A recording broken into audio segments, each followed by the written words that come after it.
తెలంగాణకు సంబంధించి, హైదరాబాద్కు సంబంధించి సినిమా ఇండస్ట్రీ ఎందుకు రేవంత్ రెడ్డి పట్ల నెగిటివ్గా ఉందా, లేకపోతే రేవంత్ రెడ్డి సినిమా ఇండస్ట్రీ పట్ల నెగిటివ్గా ఉన్నారా అలాంటి ఒక ఇంప్రెషన్ బయట సొసైటీలో ఉంది. రీజన్ ఏంటో తెలియదు, మీరు చెప్పాలి. దాంతోపాటు తెలుగు సినిమా ఇండస్ట్రీ ఏమో అంటిముట్టినట్టుగా ఉంటుంది. బాలీవుడ్ మొత్తం ఇంటికి వస్తుంది. అమితాబ్ బచ్చన్ వస్తున్నారు, ఆయన ఇంకా సల్మాన్ ఖాన్ వస్తున్నారు, అజయ్ దేవ్గన్ వస్తున్నారు, బాలీవుడ్ అంతా వస్తుంది. తెలుగు సినిమా ఇండస్ట్రీతో ఎందుకు డిటాచ్మెంట్ ఉంది మీకు? నాకు డిటాచ్మెంట్ ఏం లేదు. నాకు ఎక్కువ వివరాలు తెలుసు కాబట్టి కొంతమంది నా దగ్గరకు వచ్చి వేరే చెప్పలేరు. ఎందుకంటే నాకు అందరి గురించి చాలా విషయాలు తెలుసు కదా. నేను కొత్తగా చూస్తలేను పరిశ్రమ. కొంతమంది అమెరికా నుంచి వచ్చిన వాళ్ళకు సెలబ్రిటీస్ అంటే సోషల్ క్లైంబింగ్ అంటారు దీన్ని ఇంగ్లీష్లో. ఓకే. సడన్గా మనకు డబ్బులు వచ్చినా, సడన్గా హోదా వచ్చినా, అప్పటి వరకు మనలో అణిచివేసుకున్న విపరీతమైన కోరికలు కొన్ని ఉంటాయి. దాంతో ఏమైందంటే ఒక్కసారిగా అవి నిద్రలేస్తే అరే నాకు సెలబ్రిటీ పరిచయం ఉండాలా, ఆ సెలబ్రిటీ నేను కలవాలా, లేకపోతే నన్ను ఆయన కలవాలా అని సోషల్ క్లైంబింగ్ అంటారు దాన్ని. అంటే అట్లా బయట ప్రపంచంలో ఉండే వాళ్ళతో కొంత కలవాలని కోరికలు ఉంటాయి.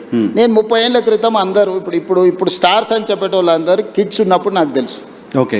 నేను పేర్లు చెప్పాను కానీ వాళ్ళు స్కూల్కి వెళ్ళి, లేకపోతే జూనియర్ కాలేజ్కి వెళ్ళి, లేకపోతే వాళ్ళ కాలేజ్ నుంచి బయటకు వచ్చి సింగిల్ బియర్ తాగాలనుకున్నప్పుడు కూడా నా దగ్గరకు వచ్చేటోళ్ళు. అన్న నువ్వు సంతకం పెడితే నేను బియర్ తాగుతా అని. సింగిల్ బీర్ తాగడానికి మీరు వచ్చారు, మీ దగ్గరికి వచ్చారు. ముఖ్యమంత్రి అయిన తర్వాత మీ దగ్గర రావడానికి అదే చెప్తున్నా. అన్ని చూసిన తర్వాత నాకు వచ్చి కొత్తగా చెప్పలేరు కదా నర్సింగ్. ఓకే. సో అందుకోసమని నేను ఏ పరిశ్రమతోనైనా ధూళిపేటల గుడంబ అమ్ముకునే వాళ్ళతోని నేను అంతే రిలేషన్ మెయింటైన్ చేస్తా.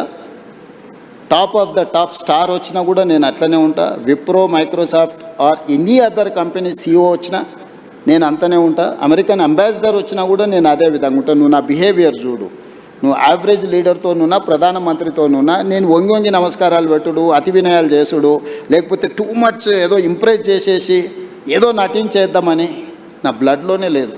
నేను ఉన్నది ఉన్నట్టు ఉంటా, వచ్చేది వస్తుంది, పోయేది పోతుంది. ఇట్లుంటేనే ముఖ్యమంత్రి అయినా. ఇంకా కొత్తగా ఏంది నేను చేసేది?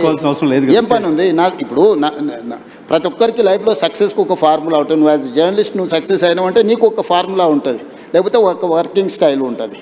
ఇంకొక లీడర్కి ఇంకొక లాగా ఉంటుంది, ఇంకొక సెలబ్రిటీకి ఇంకొక లాగా ఉంటుంది. నాకు నా లైఫ్ ఇట్లనే గౌరవాన్ని తెచ్చిపెట్టింది, హోదాని తెచ్చిపెట్టింది, ఈరోజు గుర్తింపు వచ్చింది. సో నా లైఫ్ అనేది ఇట్లనే ఉంటుంది నర్సింగ్.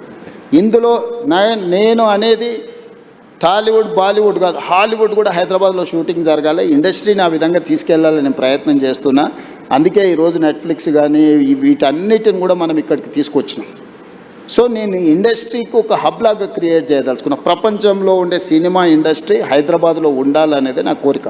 ఓకే. నేను అందుకే ఆ విధమైన ప్రణాళికలు వేస్తున్నా. సో నేను ఇండివిజువల్స్ని టూ మచ్గా ప్లీజింగ్ చేసే పనిలో నేను ఉండను. ఓకే. నేను నా పని 18 గంటలు నేను పని చేయాలి. నా పనిలో ఈరోజు ఎవరు అవసరం, ఎవరిని కలవాలి, ఎవరి వల్ల రాష్ట్రానికి ప్రయోజనం ఉంటే నేను వాళ్ళ కోసం టైం స్పెండ్ చేస్తా. ఓకే. మీరు ముఖ్యమంత్రి కావడం కోసం బయట కాంగ్రెస్ పార్టీ మెస్సిన్ కూడా తెచ్చిన మీకు తెలుసు కదా. పిల్లలకు ఒక స్ఫూర్తి అయిన మెస్సిన్ తెస్తే కూడా తప్పు పట్టిరా. ఏం చేయాలి? నేను మైదానంలో మెస్సిన్ తెచ్చిన కానీ పబ్లో పోయి డ్రగ్స్ కోసం ప్రమోట్ చేయలే కదా. పబ్ కల్చర్ వాళ్ళు అనుకుంటున్నారు, స్టేడియం కల్చర్, స్పోర్ట్స్ కల్చర్ నేను అనుకుంటున్నా. ఈ కల్చరల్ డిఫరెన్సెస్ ఉన్నాయి మాకు. Okay. So farm house culture వాళ్ళు అనుకుంటున్నారు, అగ్రికల్చర్ అని నేను అనుకుంటున్నా. ఈ కల్చరల్ డిఫరెన్సెస్ ఉన్నాయి. What should I do? Okay.